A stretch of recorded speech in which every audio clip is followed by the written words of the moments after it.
मान आमच्या जिवंत देवा, आकाश आणि पृथ्वीच्या उत्पन्न करत्या प्रभू, तुझ्या पवित्र चरणाजवळ पायाजवळ स्वतःला झुकवतो, कारण तीच माझी योग्यता आहे आणि मी तुला उंच करतो, कारण परमेश्वर तेच माझं काम आहे. मी प्रार्थना करतो देवा, जी गरज आहे ती पूर्ण कर. तू बोल, आम्ही ऐकत आहोत. संपूर्ण जागेला, या संपूर्ण परिसराला, मला, इथं बसलेल्या प्रत्येक व्यक्तीला पवित्र आत्म्याने नियंत्रित कर. सर्व प्रकारची अडखळ, बंधनं, डिस्टर्ब करणारी शक्ती येशूच्या नावात मी दूर करतो दे बापा. तुझे स्वर्गदूत आणि सराफीम अग्नीचे कोट इथं उभे कर आणि प्रभूजी, तुझ्या अद्भुत उपस्थितीमध्ये तू आज आम्हाला घेऊन चल. तू बोल पिता, आम्ही ऐकत आहोत. सर्व आदर तुला मिळावा, मी घटावा आणि तूच वाढावा असं होते. सर्व आदर, मान, महिमा, गौरव, सन्मान तुझा आम्ही तुलाच देतो. प्रार्थना येशू प्रभू तुझ्या पवित्र आणि गोड नावाने मागितली, आमेन. एक वचन आपण वाचू. नीतिसूत्र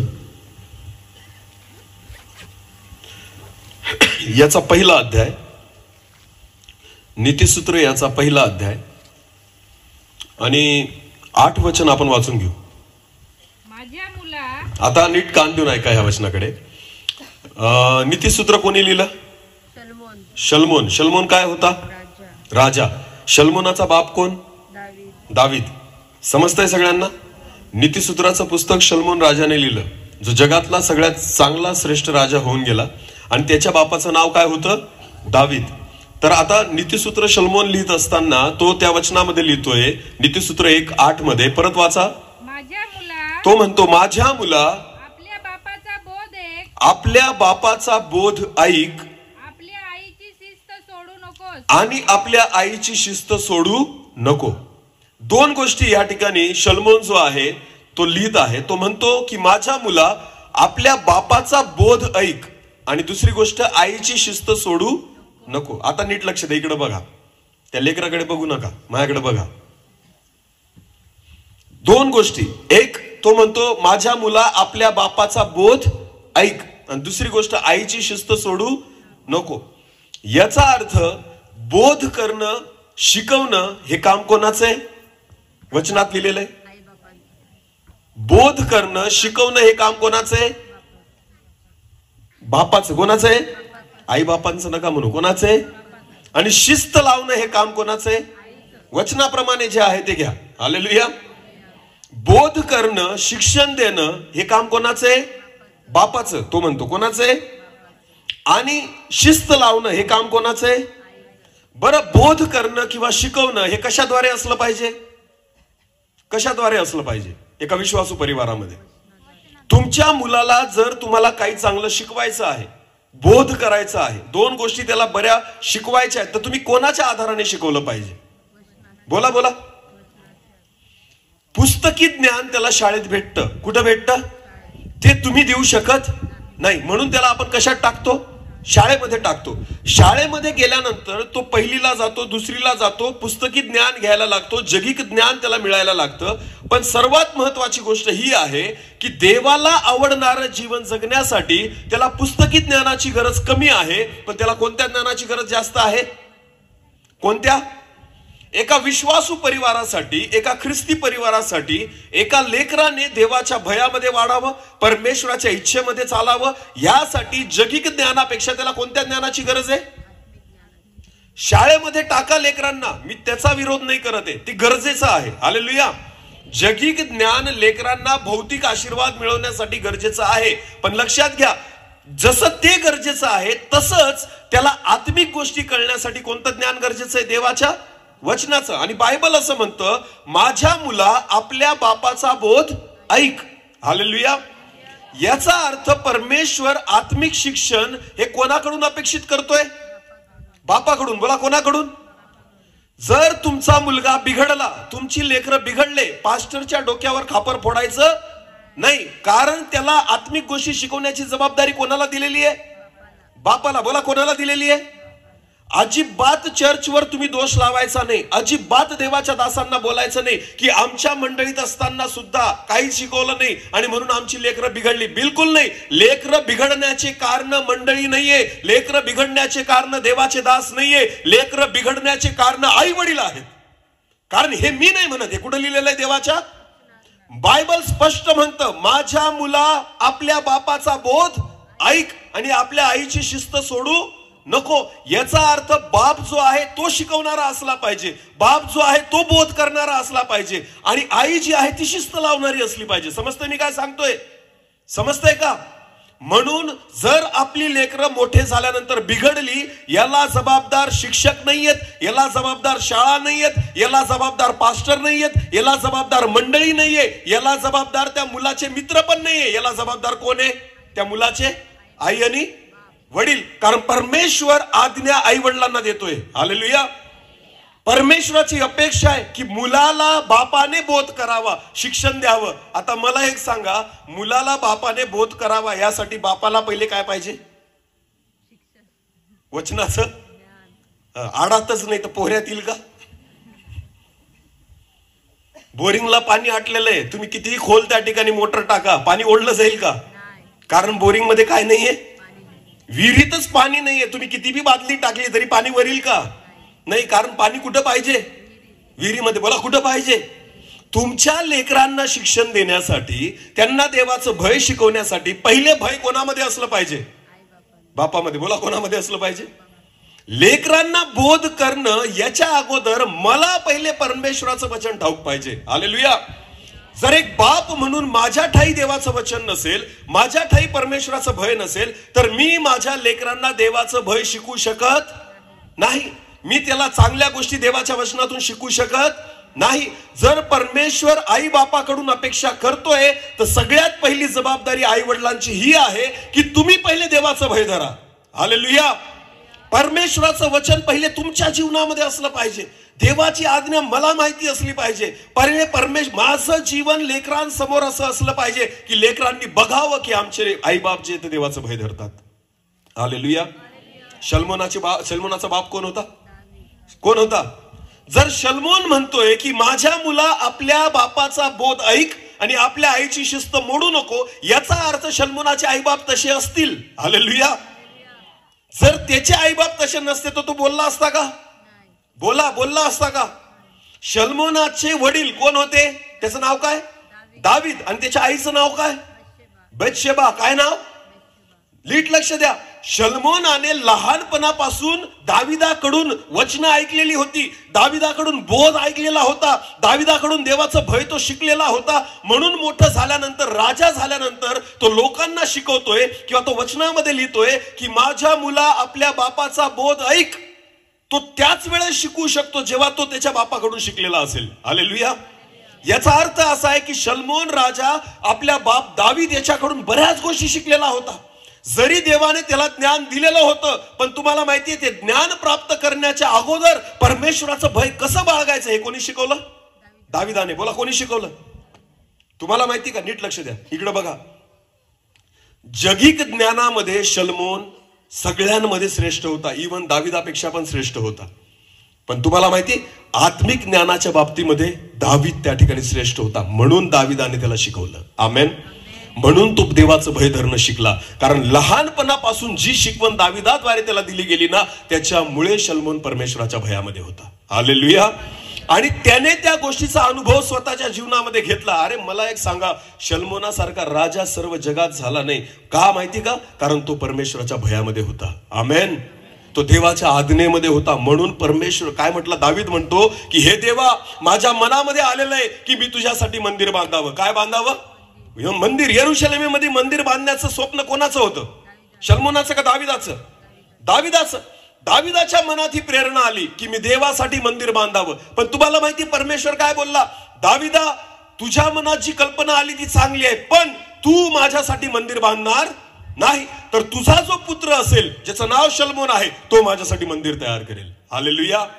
याचा अर्थ परमेश्वर आत्मिक रीतीने दाविदाशी संतुष्ट होता, पण त्याहून अधिक कोणाबद्दल संतुष्ट होता? शल्मोनाबद्दल. कारण मंदिर बांधण्याचं काम कोणाला सोपवलं देवाने? शल्मोनाला. आमेन. कारण देव म्हणतो तुझ्याद्वारे अनेक संहार झालेला आहे, युद्धामध्ये तू अनेक लोकांना मारलेलं आहे, तुझ्या हातून असे काही चुका झालेल्या आहेत, पण शल्मोन जो आहे ना तो माझ्या आवडीचा आहे. हालेलुया. नीट लक्ष द्या. याचं सगळं क्रेडिट जातं दाविदाला. कोणाला जातं? कारण तो कोणाचा मुलगा आहे? अरे बोला, कोणाचा मुलगा आहे? दाविदाचा. म्हणून शल्मोन लिहितो नीतिसूत्रामध्ये, माझ्या मुला आपल्या बापाचा बोध ऐक आणि आपल्या आईची शिस्त सोडू नको. तुमच्या लेकरांना बोध करण्यासाठी वचन पहिले तुमच्यामध्ये पाहिजे. तुमच्या लेकरांना शिस्त लावण्यासाठी शिस्त पहिले तुमच्यामध्ये पाहिजे. जर माझ्यात शिस्त नसेल, मी लेकरांना शिस्त लावू शकत नाही. माझ्यामध्ये देवाचं वचन नसेल तर मी लेकरांना वचन शिकवू शकत नाही. लक्षात घ्या प्रियांनो, तुम्ही तुमच्या लेकरांना जगी कितीही मोठं शिक्षण द्या, पण जर देवाचं शिक्षण त्यांच्या जीवनामध्ये नसेल ना, तुमची लेकरं आशीर्वादित होऊ शकत. श्रीमंत होणं आणि आशीर्वादित होणं याच्यामध्ये जमीन आसमानचा फरक आहे. हालेलुया.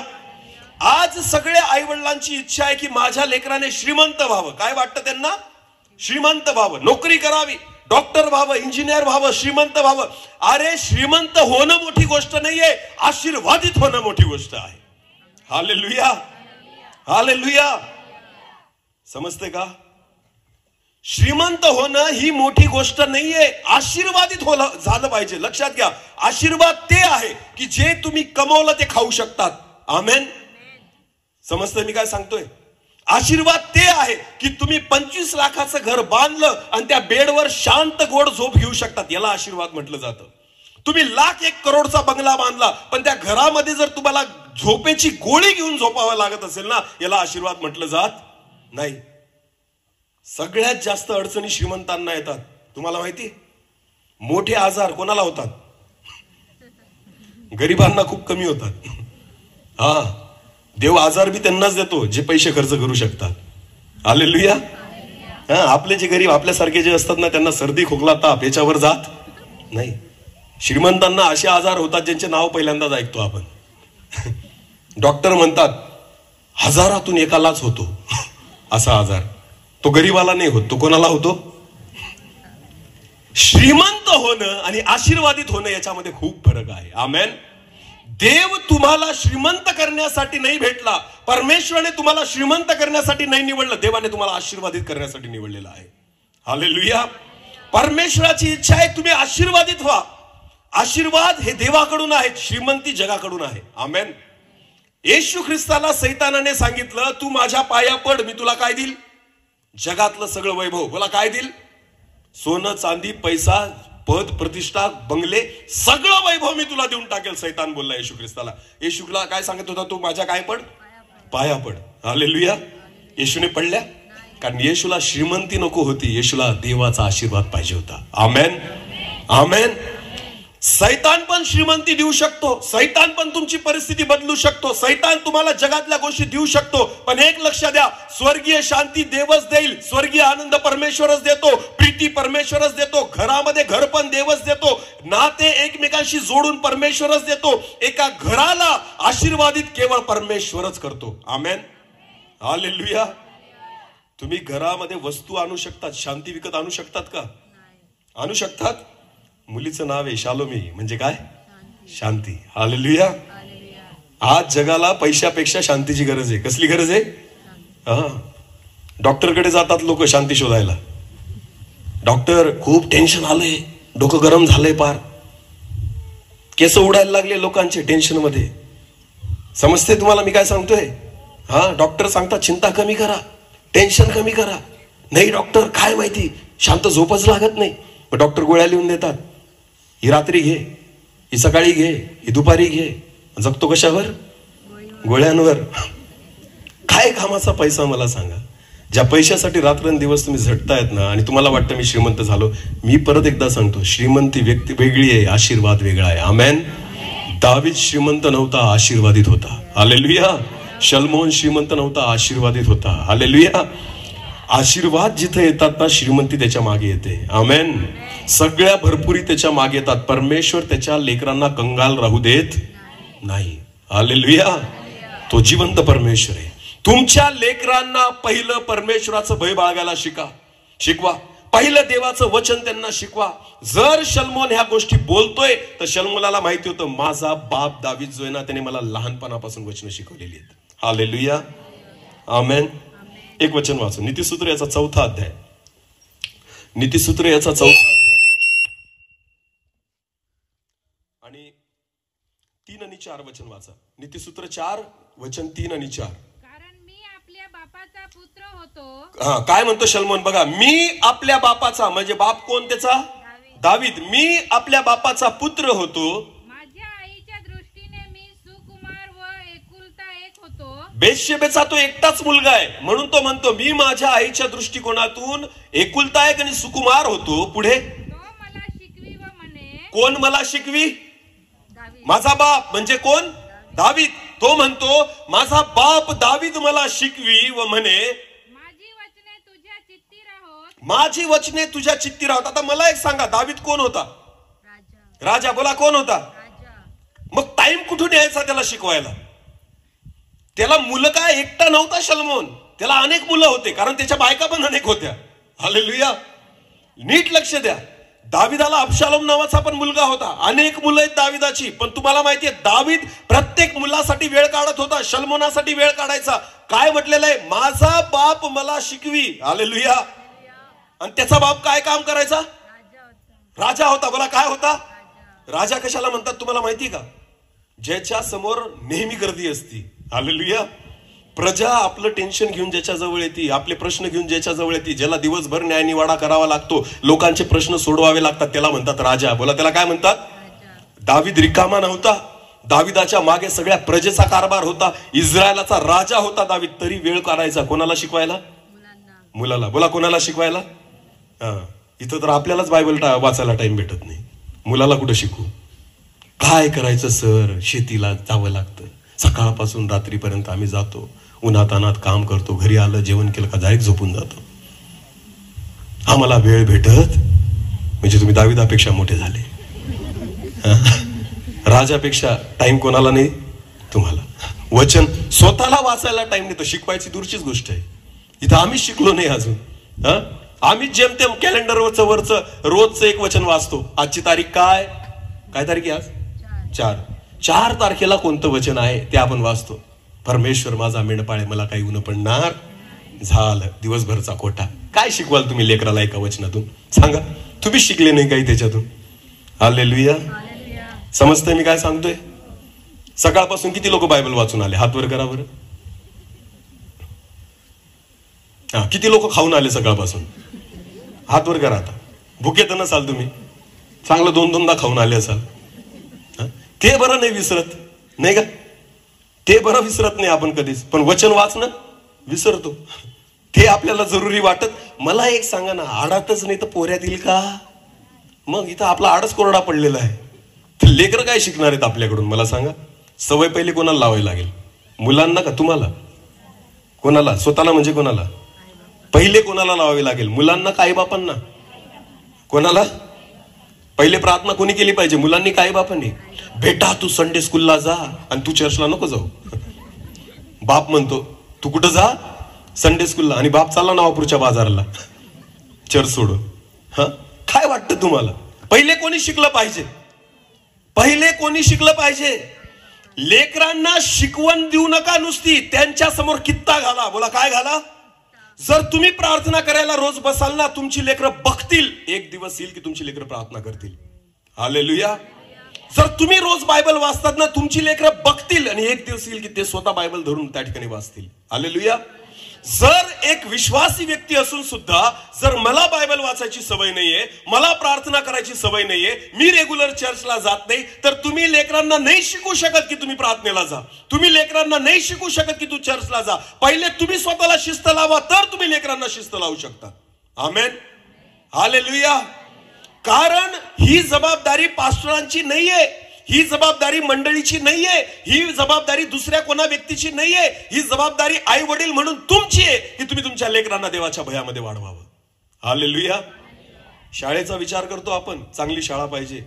हॉस्टेलचा विचार करतो, चांगली हॉस्टेल पाहिजे. सगळं बरोबर बघतो आपल्या लेकरांसाठी. ते कशासाठी असतं मला सांगा? आत्मिक जीवनासाठी का जगिक जीवनासाठी? जेवढा विचार तुम्ही शिक्षणाचा करतात, जेवढा विचार शाळेचा करतात, जेवढा विचार तुम्ही त्यांच्या नोकरीसाठी करतात, तेवढा विचार त्यांच्या आत्मिक जीवनासाठी करा. मी तुम्हाला सांगतो, मनुष्याने सगळं जग मिळवलं आणि स्वतःच्या जीवाचा नाश केला तर त्याला काय लाभ? देवाचं वचन म्हणतं. आज प्रत्येक व्यक्ती जग मिळवण्याच्या मागे लागलेला आहे. प्रत्येक व्यक्ती जगातलं ज्ञान. माझा मुलगा डॉक्टर झाला. वचन किती माहिती आहे त्याला विचारावर. बायबलमध्ये किती पुस्तकं आहेत? किती जणांना माहिती? फक्त हात वर करा. अब आया उठ पहाड के नीचे. हे जे बायबल आहे ना, किती जणांकडे बायबल आहे? ख्रिस्ती लोक आहेत ना तुम्ही, विश्वासी आहेत ना. आज का दिन ना किसने बनाया है? कोणत्या दिवशी म्हणताय गाणं? रविवारी. कधी? आणि बाकीचे दिवस सैतानाने बनवलेत. फक्त एकाच दिवशी प्रार्थना करायची. अरे बोला ना, एकाच दिवशी बायबल घेऊन चर्चला जायचं. सांगा, हे बायबल जे आहे ना, पहिलं पुस्तक कोणतं याचं? उत्पत्ती. शेवटचं कोणतं आहे? कोणतं आहे? प्रगटीकरण. उत्पत्ती ते प्रगटीकरण किती पुस्तक आहेत टोटल? हात वर करा ज्यांना माहिती त्यांनी. स्टेजवरच्यांना बहुतांशी माहिती असतं. किती दिवस झाले बायबल घरात पडू नये धूळ खात, पण आपल्याला माहिती सुद्धा नाही पुस्तकं किती आहेत. काय शिकवाल लेकरांना? लेकरांनी हा जरी प्रश्न विचारला ना, पप्पा बायबलमध्ये किती पुस्तक आहेत? बेटा अजून मी मोजूनच पाहिले नाही, अजून मीच बायबल वाचलेलं नाहीये. याकोबाचं पत्र जुन्या करारात शोधतात आणि योएल नवीन करारात शोधतात. इथून आपली सुरुवात आहे. समजते मी काय सांगतोय? अरे बोला. इथूनच आपली सुरुवात आहे. काहीच माहिती नाही आपल्याला. उत्पत्ती कोणी लिहिलं आहे आम्हाला काय माहिती, असेल कोणी लिहिलं. काय शिकवाल? लेकर काय शिकतील आपल्याकडून? आई वडिलांनो, जबाबदारी कोणाची? माझी. बोला, कोणाची? माझी. याच्या त्याच्यावर थोपू नका आपल्या लेकरांना. तुमची लेकरं जर मोठी झाल्यावर बिघडली ना, याला जबाबदार तुम्ही आहात. तुमची लेकरं मोठ्या झाल्यानंतर जर त्या ठिकाणी चुकीच्या मार्गाला गेली, याला जबाबदार तुम्ही आहात. अजिबात दुसऱ्याला दोष द्यायचे नाही. याचे दोषी कोण आहात? तुम्ही. कारण तुम्ही तुमच्या लेकरांना बोध केला, तुम्ही तुमच्या लेकरांना शिस्त लावली नाही. सर्वात प्रथम लेकरांना देवाचं भय बाळगायला शिकवा. आमेन.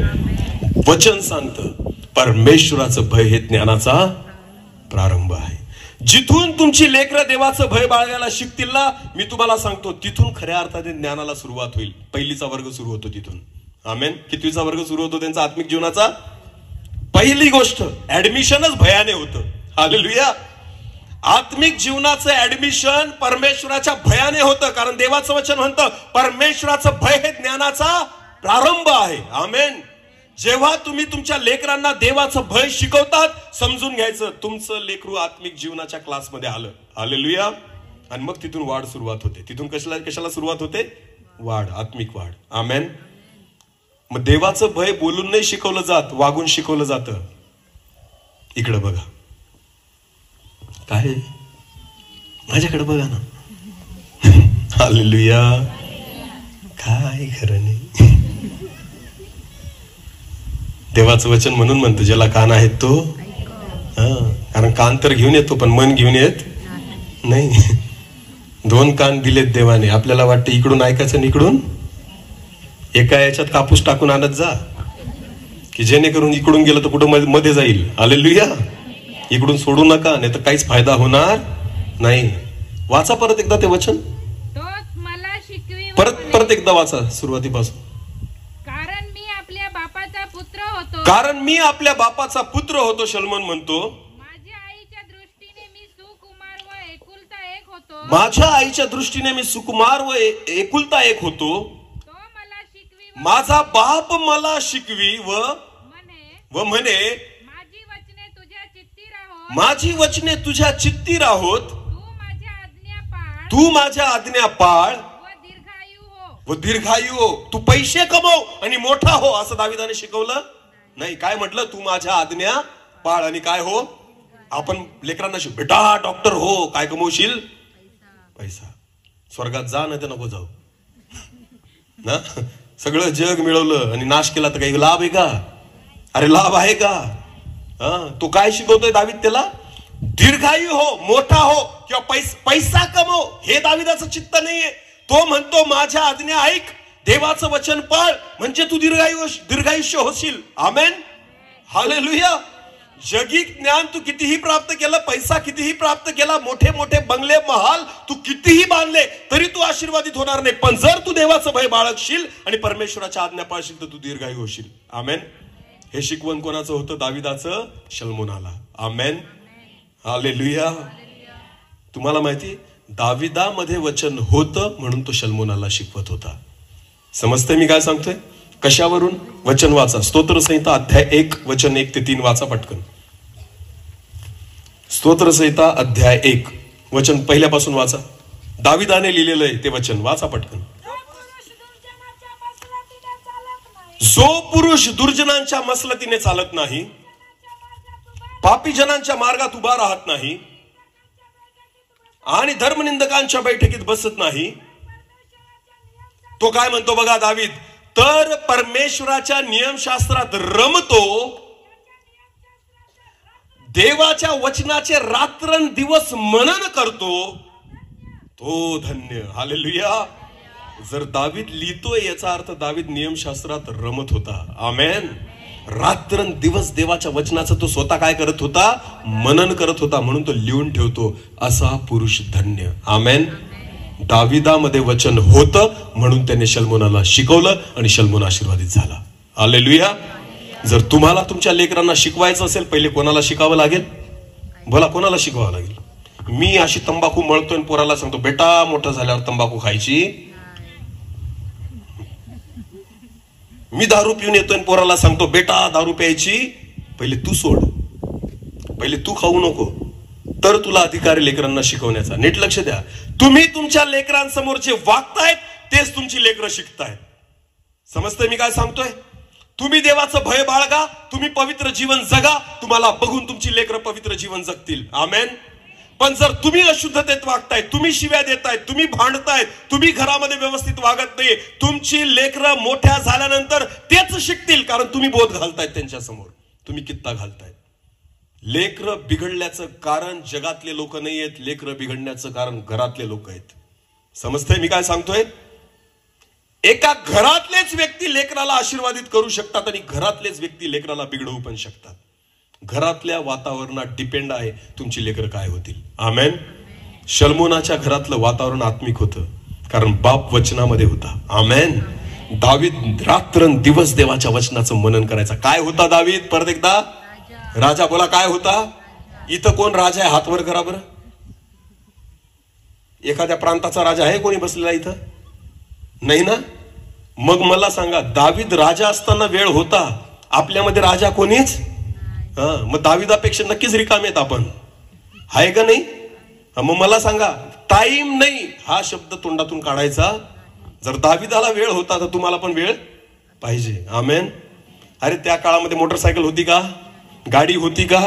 मोबाईल होता का? नाही. प्रत्येक काम कशावर करायला? घोड्यावर जावं लागायचं, एक रथावर जावं लागायचं, एखाद्या व्यक्तीकडे मेसेज पाठवावा लागायचं, सगळ्या गोष्टींना वेळ लागायचा. तरी दावीद एवढ्या याच्यातून वेळ काढून सुद्धा देवाचं वचन वाचायचा. आमेन. स्वतःसाठी वाचायचा आणि कोणाला शिकवायचा? कोणाला शिकवायचा? शल्मोनाला, मुलाला. आमेन. त्याला बोलवायचा आणि देवाच्या वचनाद्वारे बोध करायचा. हे आई वडिलांचं काम आहे. हालेलुया. एकदा लेकरं मोठे झाले ते तुमचं ऐकणार नाही. लहानपणापासून देवाचं भय बाळगायला शिकवा. हालेलुया. पण पहिले तुमच्यामध्ये त्या गोष्टी पाहिजे. आमेन. एक वचन वाचू अजून दाविदाबद्दल. स्तोत्रसंहिता अध्याय 119. स्तोत्रसंहिता अध्याय 119 वचन 97 वाचा. मी दाविदाबद्दल तुम्हाला यासाठी सांगतोय कारण दाविदात त्या गोष्टी होत्या म्हणून शल्मोनात आल्या. स्तोत्रसंहिता अध्याय 119 वचन 97.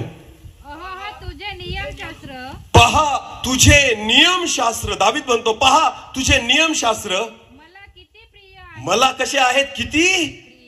आपल्याला काय प्रिय आहे सांगा मला, खरं सांगा. एकच गोष्ट प्रिय आहे आपल्याला. कोणती? पैसा. जगतोच कशासाठी आपण? बोला बोला, कशासाठी? बस अपना सपना मनी मनी. हा ना. एकच गोष्टीसाठी जगतायत सगळे. पैसा प्रिय आहे आपल्याला. बोला, काय प्रिय आहे? चर्च बुडवतो आपण पैसा कमवण्यासाठी. चाललो कांदे विकायला, चाललो मार्केटला भाजीपाला घेऊन. समजते तुम्हाला? देव जर प्रिय राहिला असता तर कोणाला वेळ दिला असता? बोला बोला, कोणाला? बायबल म्हणतं, दावीद काय म्हणतो? मला काय प्रिय आहे? मॅडम वाचा परत. तुझे नियमशास्त्र, तुझे वचन मला किती प्रिय आहेत. याचा अर्थ एकीकडे पैसा ठेवला आणि एकीकडे बायबल ठेवलं तर मी काय निवडेल? बोला काय निवडेल? तुमच्या समोर ठेवला तर तुम्ही म्हणाल त्या पैशाने 10 बायबल घेऊन गेल. इतके हुशार आहे आपण ना. एक बायबल निवडण्यापेक्षा काय करायचं? तुम्हाला एक गोष्ट सांगतो, नीट लक्ष द्या. इकडे बघा. एक मनुष्य होता, त्याला 3 मुलं होते. किती मुलं होते? हा. तो म्हातारा झालेला होता, धार्मिक होता, रोज बायबल वाचायचा, प्रार्थना करायचा आणि त्या 3 मुलांना तो शिक्षण द्यायचा, देवाचं भय धरायला शिकवायचा, सगळ्या गोष्टी होत्या. त्याच्याकडे थोडीफार प्रॉपर्टी होती. मग तो म्हातारा झाला, आजारी पडला आणि एके दिवशी तो मेला. आणि मेल्यानंतर ते 3 मुलं जे होते ते तिथं आले, त्यांनी पाहिलं आणि बापाची प्रेतक्रिया वगैरे केली. आणि प्रेतक्रिया केल्यानंतर ते घरी आले. आता घरी आल्यानंतर त्या 3 मुलांनी पाहिलं की बापाची जी प्रॉपर्टी आहे ना, तर तिची वाटणी करायची. आता काय करायची? वाटणी करायला काही खूप नव्हतं. तर त्यांनी पाहिलं की एक पेटी होती बापाची, जुनी लोखंडी पेटी. त्याला बाप कधीच हात लावू द्यायचा नाही. त्याच्यामध्ये नेमकं काय आहे? नीट लक्ष द्या. त्या पेटीत नेमकं काय आहे ते 3 मुलांना बघायचं होतं. बाप मेल्यानंतर त्यांनी 3-4 दिवसांनी ती पेटी उघडली आणि त्या पेटीमध्ये त्यांना काही वस्तू सापडल्या. काय सापडल्या? वस्तू सापडल्या. तर त्या वस्तू त्यांनी पाहिल्या तर त्याच्यामध्ये सोनं होतं. थोडं काय होतं? सोनं होतं. त्याच्यामध्ये एका जमिनीचे कागद होते आणि त्याच पेटीमध्ये बायबल होतं. 3 वस्तू होत्या. हालेलुया. सोनं, जमिनीचं एक कागद आणि अजून काय होतं? बायबल. आता 3 मुलं जे होते ना, त्यांनी त्या 3 गोष्टी पाहिल्या. एक मुलगा म्हटला की हे सोनं मी घेईल. मोठा मुलगा म्हटला, काय म्हटला? हे सोनं मला पाहिजे. दुसरा म्हटला तू जर सोनं घेशील तर मला जमीन पाहिजे. मला काय पाहिजे? जमीन पाहिजे. तो जमिनीचा कागद माझा, आजपासून ती जमीन माझी. तिसरा मुलगा धार्मिक होता, देवाचं भय बाळगणारा. तो म्हटला ठीक आहे, तू सोनं घे आणि तू जमिनीचा कागद घे. मला आहे ना बायबल देऊन टाका. काय देऊन टाका? मी बापाची आठवण म्हणून हे बायबल माझ्यासोबत ठेवेल. नीट लक्ष द्या. एकाने सोनं घेतलं, खुश होऊन गेला. मला सोनं भेटलं 2 तोळे ना, 1-2 लाख रुपये माझे होऊन गेले मोकळे. एकाला जमीन भेटली, ती पण 1-2 लाख रुपयाची होती. तो पण खुश झाला की मला त्या ठिकाणी जमीन भेटली. तिसरा मुलगा देवाचं भय बाळगणारा होता, त्याने काय निवडलं? बायबल. तो खुश झाला की माझ्या पित्याने बायबल ठेवलं होतं, ते जसं देवाचं भय बाळगायचे, मी पण देवाच्या वचनाप्रमाणे चालेल आणि हे बायबल मी रोज वाचेल आजपासून. आमेन. त्या मुलाने बायबल घेतलं, तो घरी गेला. हे दोघं पण पैसे घेऊन घरी गेले. हा मुलगा रोज दुसऱ्या दिवसापासून बायबल वाचायला लागला. उत्पत्तीच्या पुस्तकापासून त्याने सुरुवात केली. पहिल्या दिवशी वाचलं, दुसऱ्या दिवशी वाचलं, रोज तो बायबल वाचत होता. 8 दिवस गेले, 10 दिवस गेले, 12 दिवस गेले, 1 महिना गेला. त्याचं अर्ध बायबल झालं. आणि जेव्हा एके दिवशी तो परत तसाच बायबल वाचायला रोज बसलेला होता, एके दिवशी पुढचं पान त्याने पलटवलं तर त्या ठिकाणी 25 लाखाचा चेक होता. किती लाखाचा चेक होता? 25 लाखाचा चेक. त्या बापाने तो चेक बायबलमध्ये ह्यासाठी ठेवलेला होता की जो हे बायबल निवडेल त्यालाच तो भेटेल. हालेलुया. 25 लाखाचा चेक कोणाला भेटला? त्या मुलाला जिने काय निवडलं? वचन निवडा. आमेन. प्रभूला निवडा, बाकी सगळ्या गोष्टी परमेश्वर तुम्हाला देऊन टाकेल. आमेन. आज आपण प्रेम पैशावर करतो. देवाचं वचन सांगतं दावीद प्रेम देवाच्या वचनावर करायचा. हालेलुया. तो म्हणतो तुझ्या नियमशास्त्रावर मी प्रेम करतो. हालेलुया. समजतं मी काय सांगतोय? परत एकदा वाचा सिस्टर तेच वचन. तुझे नियमशास्त्र मला किती प्रिय आहे. किती प्रिय आहेत. आता 99 वचनापासून पुढे वाचा. माझ्या सर्व शिक्षकांपेक्षा, दावीद म्हणतो माझ्या सगळ्या शिक्षकांपेक्षा मी अधिक समंजस आहे. मी अधिक समंजस आहे, मी अधिक हुशार आहे. हालेलुया. कोणापेक्षा हुशार आहे? शिक्षकांपेक्षा. बोला कोणापेक्षा? शिक्षकांपेक्षा मी हुशार आहे. का? कारण मला काय माहिती देवाचं. ज्याच्यामध्ये देवाचं ज्ञान आहे ना, मी तुम्हाला सांगतो जगातला सगळ्यात हुशार व्यक्ती आहे. हालेलुया. जगातल्या ज्ञानी लोकांना आज काय होईल किंवा जास्तीत जास्त उद्या काय होईल याचं माहिती आहे. पण तुम्ही आणि मी जे देवाचं वचन पाळणारे आहोत ना, येणाऱ्या युगात काय होणार आहे हे सुद्धा प्रभूने सांगून ठेवलेलं आहे. हालेलुया. समजते? बायबल भूतकाळ शिकवतं, बायबल वर्तमान काळ शिकवतं आणि बायबल भविष्य काळ सुद्धा शिकवतं. आमेन. काल काय घडलं वचनात आहे, आज काय घडतंय वचनात आहे आणि उद्या काय होणार आहे हे सुद्धा वचनात आहे. आमेन. जो देवाच्या वचनात आहे ना तो सगळ्यात ज्ञानी व्यक्ती आहे. हालेलुया. पण प्रॉब्लेम हा आहे की त्याची किंमत आपल्याला नाही. टीव्हीवर रोज फडकं मारतात, धूळ यायला, धूळ चढायला नको.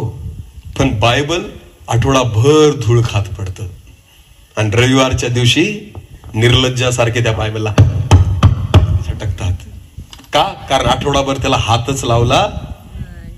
काय वाटतं तुम्हाला? आशीर्वादित व्हाल? पैसा कमवून आशीर्वादित व्हाल? सोनं चांदी घेऊन आशीर्वादित व्हाल?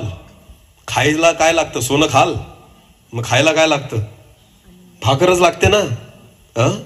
नुसता पैसा पैसा पैसा, पैशावर प्रेम करणाऱ्यांना देव असे दिवस आणतो की त्यांना म्हणतो आता पैसाच खा.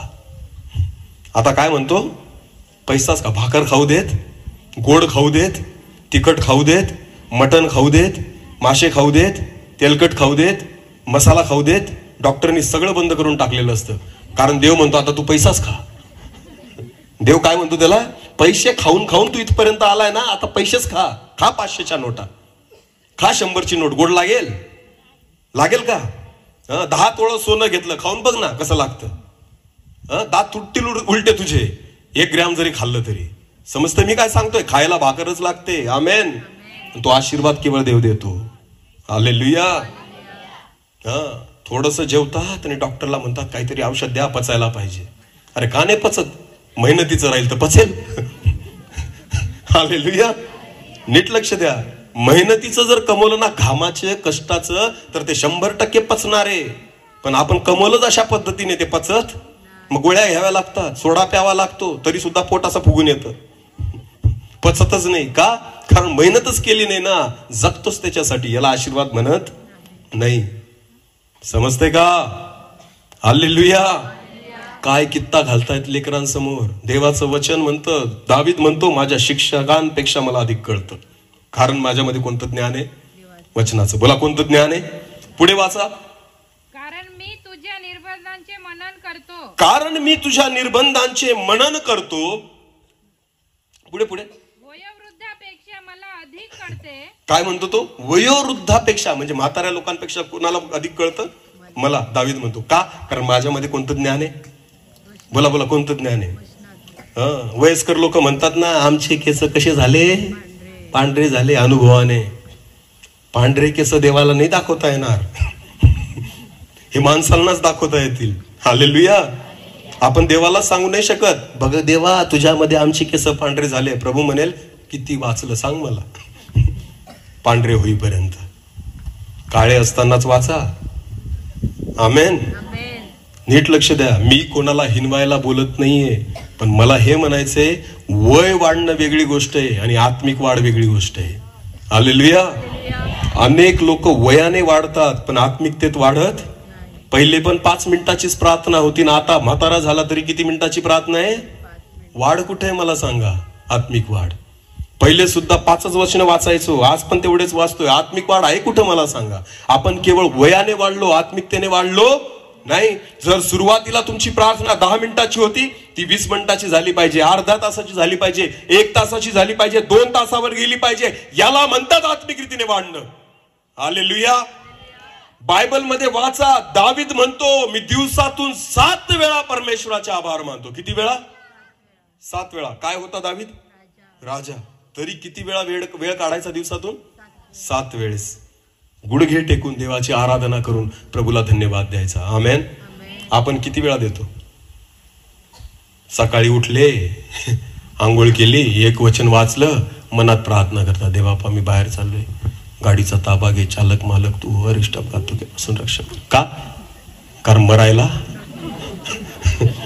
रस्त्याने कुठंतरी कोणी ठोकायला नको म्हणून, मरायला नको म्हणून घाबरत घाबरत प्रार्थना करतात. देवा गाडीचा चालक, ड्रायव्हर लावलाय देवाला तुमच्या गाडीचा चालक मालक व्हायला. पगार किती देतात? या गाडीचा ताबा घे. कशाला भीतात तुम्ही? मला माहिती, तुम्हाला माहिती, जो देवाचं भय बाळगणार आहे ना त्याला प्रार्थनाच करावी नाही लागत, कारण त्याला माहिती मला कोण सांभाळेल. प्रार्थना ते करतात घाबरून ज्यांना माहिती आपलं काही खरं, आपलं काही खरं नाही, ज्यांना डाऊट आहे ना परमेश्वराबद्दल, ते भीती. तुम्हाला माहिती, प्रार्थना तेव्हा नका करू बाहेर निघताना, इतर वेळेस जेव्हा तुम्ही देवासोबत असतात ना तेव्हा प्रार्थनेत राहा. आमेन. देव त्याचे स्वर्गदूत तुमच्या आजूबाजूला ठेवेल. हालेलुया. विश्वासी धर्मी व्यक्तीसाठी देव मागितल्यावर देत नाही, मागण्या अगोदर देतो. आमेन. हा, बाकीचे लोक जे असतात ना, जे नुसते सकाळी 5 मिनिटं रात्री झोपताना बी प्रार्थना करतात. काय प्रार्थना करतात? दे बापा रात्री शांत झोप दे, वाईट स्वप्न पडू देऊ नको, आणि रात्री मला मरू देऊ, उद्याचा दिवस परत एकदा दाखव. देव विचार करतो कशाला दाखवू रे तुला उद्याचा दिवस? हा, परत तेच करणार आहे तू जे आज केलं. आज पण माझी आठवण केली नाही, आज पण प्रार्थनेत बसला नाही, आज पण वचन वाचलं नाही, उद्याचा दिवस दाखवून काय करू मी? मरणार रात्री तसाच. म्हणजे दिवसा पण प्रार्थना भीतीपोटी आणि रात्रीची पण प्रार्थना भीतीपोटी. दिवसा पण मरू देऊ नको, रात्री पण मरू देऊ. काय फायदा आहे तुमचा जगून देवासाठी? मला ते सांगा की देवाने कशाला जिवंत ठेवावं? कोणासाठी जगतोय आपण? देवासाठी का स्वतःसाठी? बोला. मग पैसा कोणाला लागतो? देवाला का तुम्हाला? कमवू नका असं मी म्हणत नाहीये, पण लक्षात घ्या, ज्याने कमवण्याची शक्ती दिली ना त्याला आठवण करा. आमेन. ज्याने जिवंत ठेवलंय त्याला आठवण करा. ज्याने श्वास तुमच्या नाकपुड्यात ठेवलाय त्याला आठवण करा. जर देवाने श्वास काढून घेतला ना तर तुमचं शरीर काहीच कामाचं उरलं नाही, तुम्ही एक काम सुद्धा करू शकत नाही. लक्षात घ्या. म्हणून ज्या देवाने मला जिवंत ठेवलंय ना रोज त्याची आठवण करा. हालेलुया. दावीद दिवसातून 7 वेळेस परमेश्वराची आराधना करायचा. तो म्हणतो माझ्यापेक्षा वयाने जे जास्त आहेत ना त्यांच्यापेक्षा मला अधिक कळतं. का? कारण मी अधिक वेळ देवाच्या उपस्थितीत बसतो. आमेन. वाचा, पुढे वाचा पटकन. वयोवृद्धापेक्षा मला अधिक कळते. हा, पुढे. कारण मी तुझे विधी पाळतो. कारण मी तुझ्या वचनाप्रमाणे चालतो, तुझे विधी पाळतो. पुढे. तुझे वचन पाळावे म्हणून मी आपले. तुझे वचन पाळावे म्हणून मी आपले पाऊल प्रत्येक वाईट मार्गापासून आवरतो. हालेलुया. जो व्यक्ती देवाच्या वचनामध्ये राहतो ना तो प्रत्येक वाईट गोष्टीपासून स्वतःला दूर ठेवतो. हालेलुया. तुम्ही चुकीचं बोलूच शकत नाही जर तुम्ही देवाच्या वचनात असाल. तुमची लेकरं तुम्हाला पाहून शिकतील. समजतं मी काय सांगतोय? हा, जर तुम्ही देवाचं भय बाळगाल, देवाच्या वचनात राहाल तर तुमच्या तोंडून चुकीचे शब्द निघणार नाही. तुम्ही कोणाचं वाईट करणार नाही. तुम्ही वाईट व्यसन करणार, वाईट खाणार, वाईट पिणार नाही. का? कारण तुम्ही कशामध्ये आहात? देवाच्या वचनामध्ये. आमेन. हा, म्हणून मी वाईट मार्गापासून माझे पाऊल दूर ठेवतो. तो म्हणतो मी चांगला आहे म्हणून नाही, पण तुझं वचन माझ्या ठाई आहे. हालेलुया. कारण तुझं वचन मला शिस्त लावतं, तुझं वचन मला बोध करतं, तुझं वचन मला शिक्षण देतं, तुझं वचन मला शिकवतं की काय माझ्यासाठी चांगलं आहे आणि काय माझ्यासाठी वाईट आहे. हालेलुया.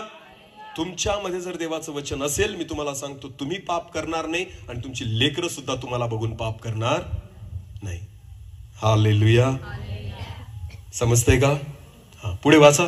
तुझ्या निर्णयापासून मी ढळलो नाही. तुझ्या निर्णयांपासून, वचनापासून मी ढळलो नाही. कारण तू मला शिकवले आहेस. कारण देवा तू मला शिकवले आहे. दावीद म्हणतो दावीदाला देवाने शिकवलं आणि दावीदाने शल्मोनाला शिकवलं. आमेन. बाप, आई बापांनी देवाकडून शिकणं गरजेचं आहे आणि मग तुम्ही तुमच्या लेकरांना शिकवणं गरजेचं आहे. हालेलुया. आई बाप म्हणून तुमची जबाबदारी आहे की तुम्ही परमेश्वराकडून शिका, देवाच्या वचनातून शिका. आमेन. मला सांगा ना, तुमचं 5 वर्षाचं लेकरू काय शिकतं? स्वतः काय शिकू शकेल? त्याला समजतं का तेवढं? त्याला वाचता सुद्धा येत नाही ना, ते कसं काय शिकेल? त्याला कोणाची जबाबदारी त्याला शिकवणं? आई बापांची. बोला, कोणाची जबाबदारी आहे? आपण शिकवा. हालेलुया. लेकरांना जगी ज्ञान नंतर द्या, पहिले त्यांना आत्मिक ज्ञान द्या. हालेलुया. बाहेर शिकायला पाठवतात ना तुम्ही तुमच्या लेकरांना, पाठवा, पण केव्हा पाठवा? पहिले त्यांना आत्मिकतेत घरी शिकवा आणि घरी शिकून तयार करून बाहेर पाठवा, म्हणजे ते देवाच्या भयात राहतील. आमेन. शमूएल बाळ किती वर्षाचा होता जेव्हा त्याला मंदिरात टाकलं? तुम्हाला माहिती? दूध तुटल्यावर. बोला, काय वचनात लिहिलेलं? दूध तुटल्यावर. याचा अर्थ किती वर्षाचा असेल तो? जास्तीत जास्त 2-2.5. बरोबर आहे ना? त्याच्या आईने त्याला मंदिरात टाकून दिलं. हालेलुया. शमूएल बाळ 2-2.5 वर्षाचं लेकरू त्या ठिकाणी मंदिरामध्ये राहत होतं. तुम्हाला माहिती, देव म्हाताऱ्या एलीशी बोलला नाही. देव कोणाशी बोलला? 2-3 वर्षाचं ते लेकरू जे ना शमूएल, त्याच्याशी परमेश्वर बोलला. हालेलुया. कारण त्या लेकराला कळत होतं. आमेन. ते लेकरू देवाच्या भयामध्ये वाढलेलं होतं. त्याच्या आईने संस्कार ठेवलेले होते, आईने एक शिस्त लावलेली होती. एवढं लहान लेकरू 3 वर्षाचं म्हटलं नाही कधी की मला घरी जायचंय. त्याने समजून घेतलं की मला देवाला अर्पण केलेलं आहे. आमेन. देवाच्या सेवेसाठी मला इथं ठेवलेलं आहे. किती वर्षाचं लेकरू? जास्तीत जास्त 3 वर्षाचं. त्याला सेवा कळत होती, पण आपल्याला कळत नाही. समजते तुम्हाला? 3 वर्षाच्या लेकराला सेवा कळत होती, म्हणून तो मंदिरात राहिला. आणि म्हणून परमेश्वर शमूएलाशी बोलला की शमूएला, शमूएला. हालेलुया. इथं तर वर्ष निघून गेले हो आपल्याला विश्वासामध्ये. इथं तर आपले केस सफेद होऊन गेले तरी देव आपल्याशी बोलत नाही. इथं तर आपल्या त्या ठिकाणी अर्धे लाकडं निघून गेले मसनामध्ये तरी सुद्धा परमेश्वर आपल्याशी बोलत नाही. का? याच्या मागचं कारण आहे की शमूएलामध्ये ती शिस्त होती. शमूएलाला त्याच्या आई वडिलांनी ती शिस्त लावलेली होती, म्हणून मंदिरामध्ये तो पूर्ण निष्ठेने देवाची सेवा करत होता. म्हणून परमेश्वराला वाटलं नाही की मी एलीशी बोलावं, परमेश्वराला वाटलं मी शमूएलाशी बोलावं. आमेन. काय फायदा एवढे वर्ष विश्वासात येऊन? काय फायदा एवढे वर्ष चर्चमध्ये जाऊन जर अजून सुद्धा परमेश्वर आपल्याशी बोलत नाहीये, जर अजून सुद्धा प्रभूसाठी आपण उपयोगी होत नाहीये, अजून सुद्धा देव आपल्याद्वारे काहीच करू शकत नाही, तर मला एक सांगा, आपलं आत्मिक जीवन मेलेलं आहे जे देवाच्या काहीच उपयोगाचं नाहीये. परमेश्वराची अपेक्षा आहे. देव म्हणतो मी जिवंतांचा परमेश्वर आहे, मेलेल्यांचा नाही. स्वतःला तपासा, काय मी खरंच जिवंत आहे का आत्मिक रीतीने? काय देव माझ्याशी बोलतो का? हे वचन माझ्याशी बोल. अनेक लोक म्हणतात बायबल वाचायला लागलो का झोप लागती. अरे ते उठवायसाठी आहे, तुम्ही झोपतायत. वचन कशासाठी आहे? जागे होण्यासाठी. आणि लोक झोपतात वचन ऐकून वाचून. याच्यावरूनच कळते आपली आत्मिक वाढ काय. मी ह्या गोष्टी तुम्हाला कमी लेखण्यासाठी, तुम्हाला दुखवण्यासाठी किंवा तुम्हाला हिनवण्यासाठी बोलत, पण बायबल म्हणतं सत्य तुम्हाला कळेल आणि सत्यच तुम्हाला बंधमुक्त करेल. आमेन. आमेन. स्वतःला तपासा. सगळ्यात कठीण कोण आहे माहिती तुम्हाला? जुने ख्रिस्ती. बोला कोण? बोला बोला कोण? माझ्यासारखे. आमची 3री पिढी आहे. कितवी पिढी? टिक चर्चचा सभासद. आमची 3री 4थी पिढी आहे ना. मीच विसरून जातो बऱ्याचदा, एवढा जुना आहे मी. टिक चर्च पिंपळनेरचा सभासद. अजून बी आमचे नातेवाईक सर्व तिथेच आहेत. 4थी पिढी आहे. पण तुम्हाला माहिती आहे, जसं कळायला लागलं तंबाखू खायचो, गुटखा खायचो, सिगरेट प्यायचो, दारू प्यायचो, तसाच चर्चला जायचो. मला वाटायचं मी स्वर्गातच जाणार आहे. कारण काय? मला असं वाटायचं जन्मापासून ख्रिस्ती आहे, मला कोणी स्वर्गापासून रोखू शकत. माझ्या बापाचंच आहे मला वाटायचं ते. का? कारण मला गैरसमज होता तो. पण ज्या दिवशी देवाने माझे डोळे उघडले ना, मला कळलं मी पापी आहे, ख्रिस्ती नाही. मी काय आहे? पापी. बोला काय आहे? दावीद म्हणतो मनुष्य जन्मता काय आहे? कोणीच जन्मता ख्रिस्ती राहत नाही. जन्मता प्रत्येक व्यक्ती काय राहतो? योहान म्हणतो अरे सापाच्या पिलांना तुम्हाला भावी संकटाविषयी कोणी सांगितलं? पश्चातापास योग्य फळ द्या, नाहीतर कुऱ्हाड झाडाच्या बुंद्याशी ठेवली आहे, जे झाड फळ देणार नाही ते तोडून टाकण्यात येईल. आमेन. याला म्हणतात बाप्तिस्मा, की पश्चातापास योग्य फळ देणं, पाप पदरी घेणं. काय खरंच आपण पश्चातापाने बाप्तिस्मा घेतलेला आहे का? का फक्त ख्रिस्ती परिवारात जन्मलो म्हणून बाप्तिस्मा घेतला? स्वतःला प्रश्न विचारा. असाल तुम्ही जुने ख्रिस्ती, फायदा नाही त्याचा काहीच. मी तुम्हाला सांगतो, जोपर्यंत प्रभू येशू म्हणतो निकोदेमसला, निकोदेमस नव्याने जन्मल्याशिवाय देवाचं राज्य कोणी पाहू शकत नाही. तुमचा जन्म ख्रिस्ती परिवारात झाल्याने तुम्ही देवाचं राज्य नाही पाहणार आहे. जोपर्यंत तुमचा नव्याने जन्म होत नाही, तुम्ही देवाचं राज्य नाही बघू शकत. आमेन. सगळ्यात कठीणपणा जो आहे ना, तो जुन्या लोकांचा आहे. मी तुम्हाला सांगतो, माझ्यावरून सांगतो, माझ्या परिवारावरून सांगतो. मी दुसऱ्यांना नाही दोष देते, मी मला स्वतःला दोष देतोय. माझ्या जीवनातले 28 वर्ष मी वाया, किती ग? 25. माझ्या बायकोला विचारावं लागतं मला. माझं गणित फार कच्चं आहे, पहिलेपासूनच येत नाही मला. माझा विषय इंग्लिश आहे ना. हालेलुया. किती ग? 25.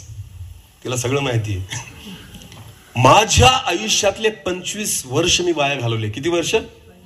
25 वर्षापर्यंत मला वाटायचं मी ख्रिस्ती आहे. काय वाटायचं मला? पण 25 वर्षानंतर देवाने अशी परिस्थिती आणली, त्या दिवशी मला कळलं मी पापी आहे. मी काय आहे? मला काय आहे? आणि जोपर्यंत एका व्यक्तीला कळत नाही मी पापी आहे, त्याच्याशिवाय त्याचा उद्धार होऊ शकत नाही. तारणाचे मार्ग उघडू शकत, नव्याने जन्म होऊ शकत, जुना मनुष्य मरू शकत. स्वतःला जाणीव करून द्या की मी पापी आहे. आणि ज्या दिवशी तुम्ही पश्चाताप कराल, येशूला उद्धार करता म्हणून स्वीकाराल, जुनं जीवन सोडून द्याल, तेव्हाच नव्याने जन्म होईल आणि तिथूनच ख्रिस्ती जीवन सुरू होतं. हालेलुया. ख्रिस्ती परिवारात जन्मल्याने ख्रिस्ती जीवन सुरू होत, मंडळीचा सभासद झाल्याने ख्रिस्ती जीवन सुरू होत नाही. Hallelujah, hallelujah. प्रियांनो, बदला, कारण प्रभू येशू ख्रिस्ताचे येणं फार जवळ आहे. आमेन. देवाची इच्छा आहे की आता आपल्यामध्ये बदल झाला पाहिजे. हे जे आपलं चाललंय ना सध्या, रविवारी जायचं चर्चला, 2 तास टाळ्या टिपायच्या आणि घरी निघायचं, याला आत्मिक जीवन नाही म्हणत. मी तर देवाला प्रार्थना करतो, रविवारी येऊ नको येशू, रविवारी येऊ नको यांना घ्यायला. का?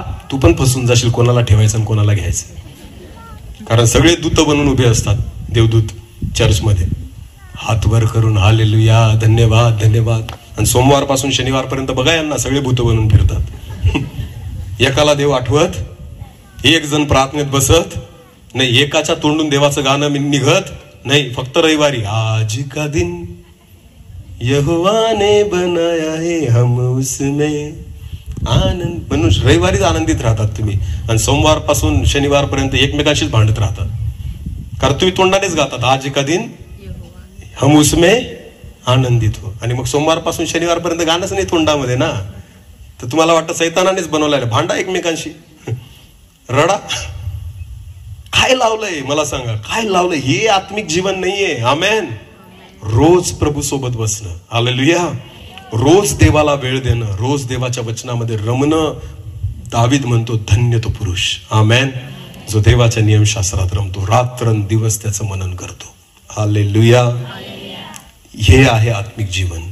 जेव्हा ह्या जीवनाची सुरुवात होईल ना, त्यावेळेस समजायचं की देव मला ओळखायला लागला. रविवार सोडून जर देव आला ना, मी तुम्हाला सांगतो कोणीच जाणार नाही वर. हा, बसाल तुम्ही शेतामध्ये, कोणी असेल तर कोणी नवापूरच्या बाजारात फिरत असेल, देव तुम्हाला शोधायला तिथे येणार नाही. समजतं मी काय सांगतोय?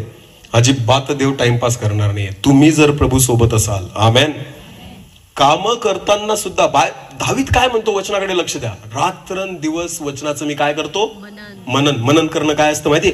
मनामध्ये दुसरे विचार नाही, फक्त देवाचं वचन. हालेलुया.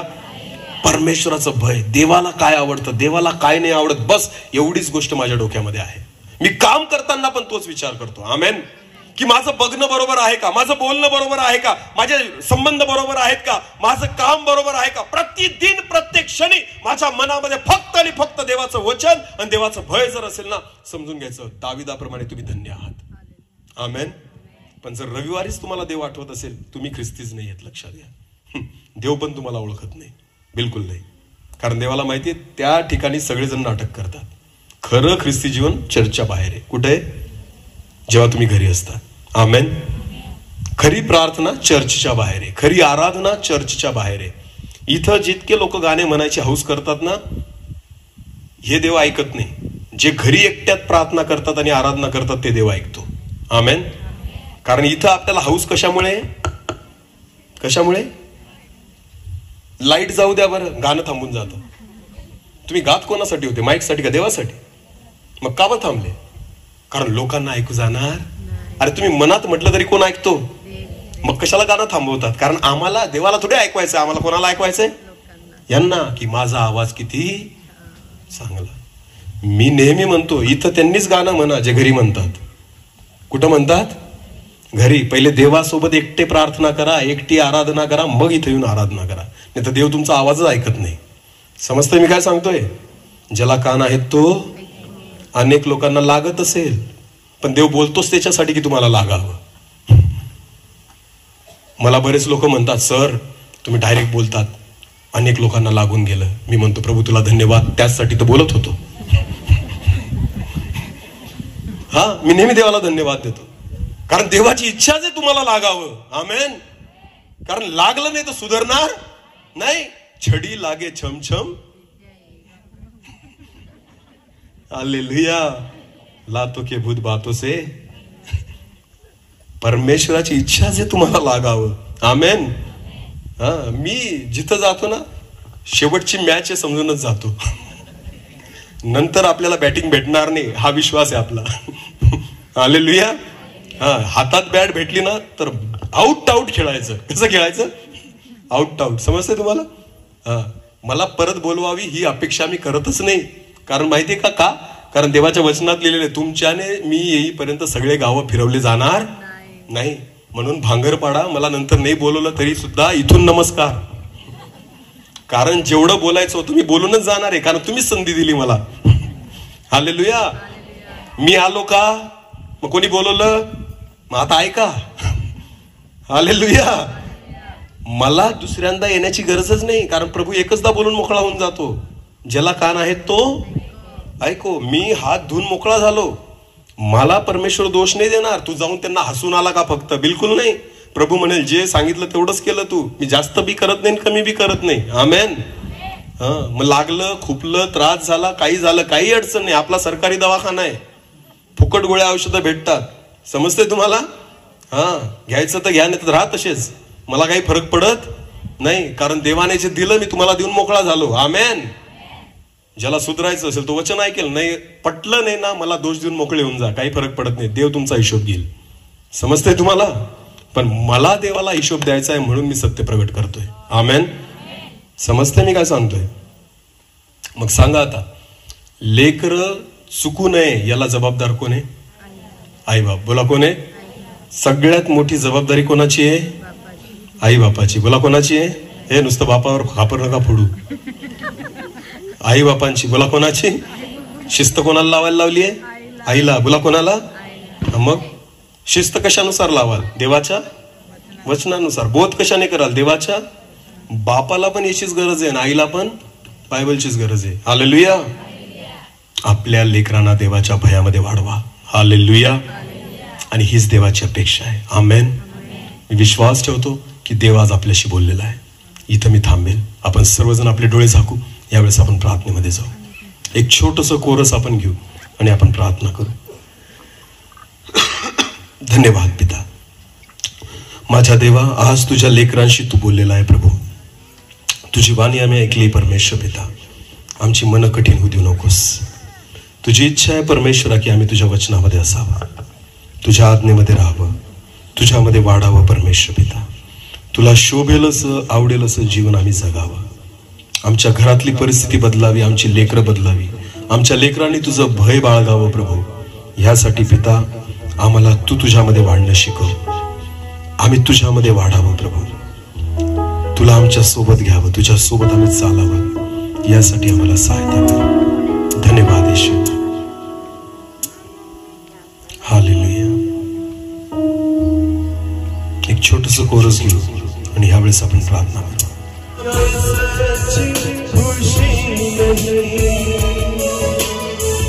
मुश्किल में मेरी जिंदगी हो, दुनिया में सच्ची खुशी नहीं.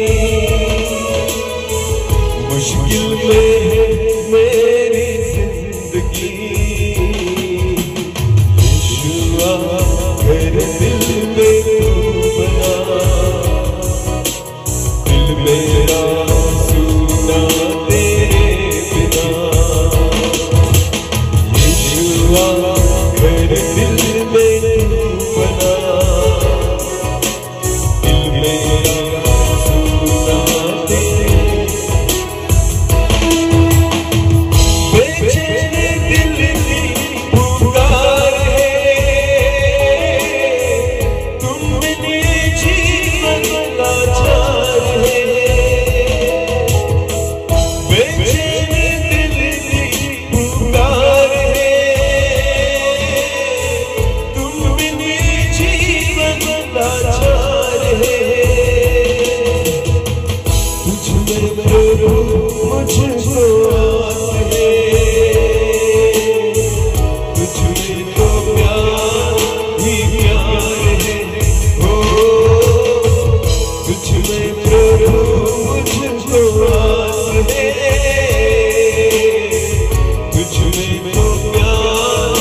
धोखा ही धोखा है हर घड़ी हो, दुनिया की खुशियां गम से भरी, धोखा ही धोखा है हर घड़ी, ठोकरे अब मैं ना खाऊंगा, दुनिया से दिल ना लगाऊंगा, ठोकरे अब मैं ना खाऊंगा, दुनिया से दिल ना लगाऊंगा। यीशुआ घर दिल में तू बना, दिल मेरा सुना तेरे बिना, यीशुआ